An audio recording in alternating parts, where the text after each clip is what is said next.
कल की 2298 का रिलीज ट्रेलर आ चुका है। टॉकिंग अबाउट द ट्रेलर, मुझे ये ट्रेलर बहुत ही अच्छा लगा। इनफैक्ट जो उन्होंने प्रीवियस ट्रेलर रिलीज किया था उसमें थोड़े मुझे कुछ कमी लग रही थी, बट इस ट्रेलर में आई थिंक वो सारी कमियां पूरी हो गई। इनफैक्ट मैं तो ये कहूंगा कि ये ट्रेलर इनको पहले रिलीज करना चाहिए था, क्योंकि ये ट्रेलर एक्चुअली में काफी चीजों को क्लियर करता है और ये ट्रेलर का जो पेसिंग है वो भी पहले वाले ट्रेलर से बहुत अच्छा है। और इस ट्रेलर में सबसे अच्छी बात मुझे लगी कि इसमें महाभारत के बहुत सारे सीन्स दिखाए गए हैं जो कि मुझे तो बहुत ज्यादा गूज बम्स दे रहे थे। और तभी मुझे ये भी रियलाइज हुआ कि महाभारत एक ऐसा सब्जेक्ट है जिसपे कि एक्चुअली में बहुत ही इंटरेस्टिंग, बहुत ही विजुअली अपीलिंग एक सीरीज बनाई जा सकती है। इनफैक्ट मूवीज की सीरीज बनाई जा सकती है, बट अनफॉर्चुनेटली पता नहीं क्या रीजन है, कोई भी डायरेक्टर इस सब्जेक्ट को लेके कुछ करना नहीं चाहता। मैं तो ये बोलूंगा कि अगर आप हीरा मंडी जैसे सीरियल पे 200-250 करोड़ खर्च कर रहे हो तो महाभारत एक मच बेटर सब्जेक्ट है। इनफैक्ट आप ये भी कर सकते हो कि महाभारत के कुछ स्पेसिफिक स्टोरीज को लेके आप सीरीज बना सकते हो, क्योंकि महाभारत के अंदर बहुत सारी ऐसी इंटरेस्टिंग स्टोरीज हैं, जैसे कि इस मूवी में हम अश्वत्थामा की स्टोरी देख रहे हैं। तो चलिए जल्दी से शुरू करते हैं इस ट्रेलर का ब्रेक डाउन। सो एंड तक वीडियो ज़रूर देखिए, क्योंकि I think I am going to cover lot of interesting topics, lot of interesting details जो कि शायद आपको और किसी वीडियो में ना मिले। And if you like the video, do subscribe to our channel and also share this video with all your friends, family, anyone। तो इससे हमें भी इंकरेजमेंट मिलती है इस टाइप के वीडियोस बनाने के लिए, अपना टाइम देने के लिए। तो ये ट्रेलर शुरू होता है, सबसे पहले एक पानी की बूंद एक कटोरे पे गिरती है या एक मॉन्यूमेंट पे गिरती है, और इसमें साफ पता चल जाता है कि ये जो प्लेस है जहाँ पे पानी की बूंद गिर रही है वो वही प्लेस है जहाँ पे कि अश्वत्थामा शायद कई सालों से, कई सदियों से उसी जगह पे छिपे हुए हैं। क्योंकि अश्वत्थामा जो है हमारे इंडियन माइथोलॉजी के हिसाब से वन ऑफ द चिरंजीवीज हैं। चिरंजीवी वो होते हैं जो जिनकी आयु बहुत ज़्यादा होती है, वो बहुत सालों से जी रहे हैं। अश्वत्थामा, जैसा कि शायद आप लोग जानते होंगे, महाभारत का एक बहुत इंपॉर्टेंट कैरेक्टर है। वो जो है अभी तक जिंदा है, even in the future 2898 AD में। तो अश्वत्थामा जब देखते हैं कि ये पानी की बूंद गिर रही है, इस वर्ल्ड में पानी नहीं है, पानी सिर्फ कॉम्प्लेक्स में है। अगर ये पानी की बूंद गिर रही है, इसका मतलब ये एक इंडिकेशन है कि शायद कुछ अच्छा होने वाला है, शायद कल्कि का अवतार जन्म लेने वाले हैं। तो इसको देख के वो बोलते भी हैं अब समय उन्हें खोजने का।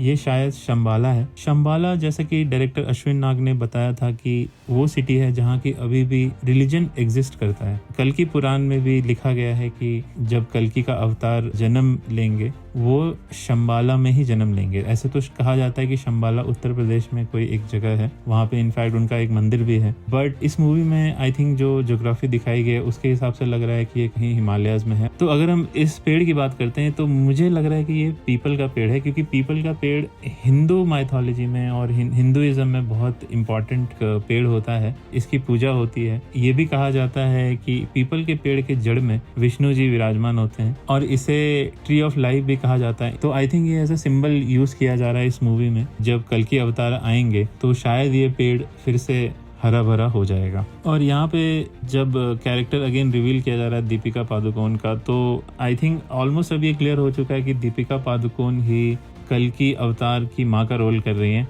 वैसे कुछ कंफ्यूजन इसमें था, क्योंकि एक पोस्टर जो सारेगामा ने रिलीज किया था, जो बाद में डिलीट कर दिया गया, उसमें दीपिका के कैरेक्टर का नाम पद्मा दिखाया गया था। और कल्कि पुराण के हिसाब से पद्मा जो है वो जो कल्कि अवतार होंगे उनकी पत्नी होगी। हो सकता है जो भी अभी तक हम ट्रेलर्स देखते हैं उसमें शायद हमें बेवकूफ़ बनाया जा रहा है कि हो सकता है सुमति कोई और हो और शायद उनको दिखाया नहीं जा रहा अभी, और दीपिका सही में पद्मा का कैरेक्टर रोल कर रही है। बट आई डोंट नो, क्योंकि मुझे समझ में नहीं आ रहा है कि ये कैसे वर्क करेगा, क्योंकि जब कल्कि अभी तक पैदा नहीं लिए हैं तो पद्मा इतनी बड़ी कैसे हो सकती है। ये तभी हो सकता है अगर there is time travel involve in it. तो यहाँ पे दिखाई देता है कि जैसे ही कल्कि की माँ शंबाला आती है, शंबाला में बारिश शुरू हो जाती है। और जैसा कि पहले भी हम देख चुके हैं कि यहाँ पानी नहीं है, तो बारिश होना एक बहुत बड़ी बात है इस वर्ल्ड के लिए। तो ये क्लियर इंडिकेशन है कि कल्कि अवतार जो है अब वो आ चुके हैं, और फिर से जैसे पृथ्वी होती थी, हरी भरी होती थी, उस तरह से फिर सारी हरियाली वापस आ जाएगी। तो यहाँ पे शाश्वत चैटर्जी का जो कैरेक्टर है वो बोल रहा है कि आज को मार डालेंगे तो कल होगा ही। आई थिंक ये क्लियरली इंडिकेट करता है कि ये लोग भी एक्टिवली कल्कि के अवतार को ढूंढ रहे हैं और वो चाहते हैं कि वो पैदा लेने से पहले ही उसे मार दें। और आई थिंक यही कॉम्प्लेक्स में हो रहा है कि जो भी प्रेग्नेंट लेडीज़ हैं उनको पकड़ पकड़ के लाया जाता है और प्रॉब्ली या तो उनके बच्चे को मार दिया जा रहा है या फिर उनके बच्चे की जेनेटिक टेस्टिंग हो रही है ये पता करने के लिए कि कहीं ये बच्चा कल की अवतार ही तो नहीं है। और यहाँ पे आई थिंक फिर से पुराने ट्रेलर की तरह हम देख सकते हैं कि प्रभास का कैरेक्टर जो भैरवा और अमिताभ बच्चन का कैरेक्टर अश्वत्थामा ये साथ में लड़ाई कर रहे हैं। तो आई थिंक ये वो सीन होगा जहाँ पे Bhairava is trying to get the bounty which is put on head of Sumati. जैसा कि हमने पहले वाले ट्रेलर में देखा था, उस पर 1 मिलियन यूनिट्स की बाउंटी लगी है। तो बहुत सारे bounty hunters including Bhairava they are trying to capture Sumati and वो बाउंटी जीतना चाहते हैं। तो आई थिंक अब यहाँ इनका फेस ऑफ होता है। ये जो पूरा सीक्वेंस होगा उनके बीच का फाइट सीक्वेंस होगा, बड़े पर्दे पे बहुत अच्छा लगेगा देखने में। और यही सीन फिर ट्रांजिशन हो जाता है आई थिंक शंबाला में। ये दोनों फिर से लड़ रहे हैं। तो आई थिंक ये उस टाइम का सीन होगा जब शंबाला पे कॉम्प्लेक्स ने अटैक कर दिया है। और इस फाइट सीन से बहुत ही अच्छा ट्रांजिशन होता है अगेन टू महाभारत, जहाँ पे कि हम देख सकते हैं जो अश्वत्थामा का कैरेक्टर है वो बैडली इंजर्ड है और उसे किसी ने बहुत ज़ोर से अटैक किया है एंड वो पीछे स्लाइड करके जा रहे हैं और इतनी फोर्स से उन पर अटैक हुआ है कि पीछे जो हाथी मरा पड़ा है वो भी उस फोर्स से पीछे आ रहा है। अगर आप इस सीन को पॉज करके देखोगे तो इसमें दिखेगा कि अश्वत्थामा पे अटैक करने वाला जो आदमी है वो उजले कपड़ों में खड़ा है। अब इतना क्लियर तो नहीं दिख रहा बट ऐसा लग रहा है कि या तो ये पांडवों में से कोई एक होगा या फिर ये श्री कृष्ण खुद होंगे। और फिर हमें फाइनली देखने को मिलता है सुप्रीम यास्किन का कैरेक्टर जो कि कमल हसन प्ले कर रहे हैं। और यहाँ पे जो इनका लुक है मुझे बहुत कुछ इंस्पायर्ड लग रहा है 2 जगहों से। एक है वीडियो गेम कैरेक्टर जेनियाटा जो कि एक वीडियो गेम है ओवरवॉच। उसमें अगर आप देखोगे तो उनका जो ये बॉल्स जो उनके चारों तरफ घूम रहे हैं वो सेम चीज़ जेनियाटा का भी है। ये जो लुक है वो इंस्पायर लग रहा है स्टार वॉर्स का कैरेक्टर सुप्रीम लीडर स्नोक। इंटरेस्टिंगली नाम भी सिमिलर है, सुप्रीम लीडर यास्किन और सुप्रीम लीडर स्नोक। तो अभी पूरी मूवी देखने से समझ में आया कि क्या किससे कितना इंस्पायर्ड है। गए और कितने मौके मिले तुम्हें, पर इंसान ना बदले ना बदलेंगे। वो शायद ये बोलना चाह रहे हैं कि इंसान हमेशा करप्ट हो जाते हैं। इंसान को कितने भी मौके दिए जाएं बट वो एट दी एंड करप्ट ही हो जाते हैं। और यही एक कैरेक्टरिस्टिक है कलयुग का जहाँ की अधर्म धीरे धीरे बढ़ता जाता है। ये डायलॉग उसी को इंडिकेट कर रहा है। अब यहाँ से जो सीक्वेंस स्टार्ट होता है वो तो मुझे बहुत ही गूज़बम्प्स देता है क्योंकि पीछे अमिताभ बच्चन गा रहे हैं और जो वो सीक्वेंस चल रहा है वो बहुत ही अच्छे से फिट होता है।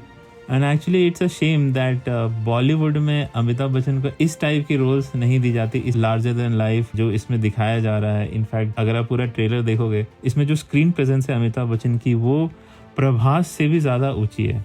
तो मुझे कहीं ना कहीं लगता है कि अमिताभ बच्चन का अभी जो पर्सोना है, अभी जिस एज में है, उसको बहुत अच्छे से यूटिलाइज नहीं किया गया है बॉलीवुड में। ऑल्दो उनको ब्रह्मास्त्र में भी लिया गया था बट अल्टीमेटली उनका कैरेक्टर उतना स्ट्रांग नहीं लगा मुझे जितना कि यहाँ पे दिख रहा है। और ये जो मोन्टाज पूरा दिखाया गया है इसमें आई थिंक जो असॉल्ट होगा शंबाला पे उसी का एक मोन्टाज है कि शंबाला पे जो है कॉम्प्लेक्स की फोर्सेस आके अटैक कर रही है और दोनों फोर्सेस के बीच में लड़ाई हो रही है। और उसी बीच में महाभारत का भी एक सीन दिखाया गया है जहाँ पे कि ये जो लेडी है अचानक से कोई फोर्स इनके पेट में आके चली जाती है। तो आई थिंक ये जो वही सीन होगा जहाँ पे अश्वत्थामा ने ब्रह्मास्त्र चलाया था। तो अश्वत्थामा ने अपना ब्रह्मास्त्र चलाया था अर्जुन के ऊपर और अर्जुन ने भी अपना ब्रह्मास्त्र चलाया था। बट श्री कृष्ण ने दोनों को समझाया कि तुम अगर ये ब्रह्मास्त्र वापस नहीं बुलाओगे तो पूरा अर्थ डिस्ट्रॉय हो जाएगा। तो अर्जुन को तो पता था, अर्जुन को ये नॉलेज थी कि ब्रह्मास्त्र कैसे वापस लिया जाता है, पर अश्वत्थामा को नहीं पता था। अल्टीमेटली जो ब्रह्मास्त्र अश्वत्थामा ने छोड़ा था वो अर्जुन और सुभद्रा के बेटे यानी कि अभिमन्यु, उनकी वाइफ जो थी उत्तरा, उनके वूम में जा लग जाता है। तो कृष्ण जी इससे गुस्सा हो जाते हैं और अल्टीमेटली उन अश्वत्थामा की मणि छीन ली जाती है। तो शायद जो ये रथ टूटने का जो सीन है वो अश्वत्थामा का रथ होगा। ट्रेलर के एंड का जो ये सीन है वो काफ़ी सरप्राइजिंग है। मैंने ये एक्सपेक्ट नहीं किया था कि जो बुज्जी जिसको कि अभी तक हम सिर्फ कार समझ रहे थे वो चेंज हो जाती है एज अ मैक। तो अगर आप देखो तो ये जो मैक है वो थोड़ा बहुत एक डॉग का शेप लग रहा है जिसके नाम पे प्रभास का कैरेक्टर है। उनको कहा जाता है कोतवाल ऑफ काशी, वो काशी के प्रोटेक्टर माने जाते हैं और उनका जो वाहन है वो एक डॉग है। तो इट मेक्स परफेक्ट सेंस कि अगर बुज्जी का जो ट्रांसफॉर्मेशन है वो एक डॉग जैसे मैक पे होता है तो काल भैरव टाइम को मैनिपुलेट कर सकते हैं। अब मेरा ये एक थ्योरी है कि इस मूवी में कहीं ना कहीं टाइम ट्रैवल तो है। जो भैरव का कैरेक्टर है वो अभी तक सिर्फ ऐसा दिखाया गया है कि अश्वत्थामा के साथ लड़ाई कर रहे हैं, वो बेसिकली अपोजिंग फोर्स हैं। उनका जो हृदय परिवर्तन है वो कैसे होगा, वो फिर उस चीज़ को रिडीम कैसे करेंगे, ये चीज़ अभी भी छिपा के रखी गई है और कहीं ना कहीं टाइम ट्रैवल का यूज़ किया जाएगा। मुझे ऐसा लग रहा है कि ये जो फाइट है एंड की, ये शायद इंटरवल का फाइट होगा और इसमें शायद सुमति कैप्चर हो जाएगी और फिर कहीं ना कहीं टाइम ट्रैवल का कॉन्सेप्ट आएगा। भुज्जी एंड भैरवा का जो मिनी सीरीज आया था प्राइम वीडियो पे, वहाँ पे एक बच्चे का कैरेक्टर दिखाया गया था जिसने कि एक ऐसा इन्वेंशन किया था जिससे कि अपने बॉडी का होलोग्राफिक डुप्लीकेट बना सकते हैं। तो जब भैरवा ने उसे पकड़ा था, उसे पकड़ के उसे जाने दिया और उसने भैरवा ने बोला उसमें कि अभी जाने देते हैं, क्योंकि ये इतना छोटा बच्चा अगर ये अभी कर रहा है तो आगे जाके क्या क्या करेगा। कहीं ना कहीं वो बच्चा शायद हो सकता है एक ऐसा मशीन बनाए जो कि टाइम ट्रैवल कर सके, और हो सकता है कि भैरवा का जो रिडेम्पशन आर्क है जहाँ की वो उसको रियलाइज़ हुआ कि जो मैं कर रहा हूँ वो गलत कर रहा हूँ, और उसको करेक्ट करने के लिए हो सकता है कि वो उस मशीन का यूज़ करके टाइम ट्रैवल करें और जो ये लड़ाई हो रही है उसमें शंबाला के लोगों की हेल्प करें। तो ये मेरी एक थ्योरी है, हो सकता है ये गलत भी हो। होपफुली ये मूवी अच्छी हो और बहुत सारे पैसे कमाए ताकि और भी इस टाइप की मूवीज़ बन सकें, और मुझे तो लग रहा है कि ये एक सीरीज़ ही बनेगी। मुझे ऐसा लगता नहीं है कि ये एक मूवी में सब कुछ दिखा पाएंगे। तो अगर आपको ये वीडियो अच्छा लगा तो again subscribe to the channel and like and share this video with your friends, family and everyone.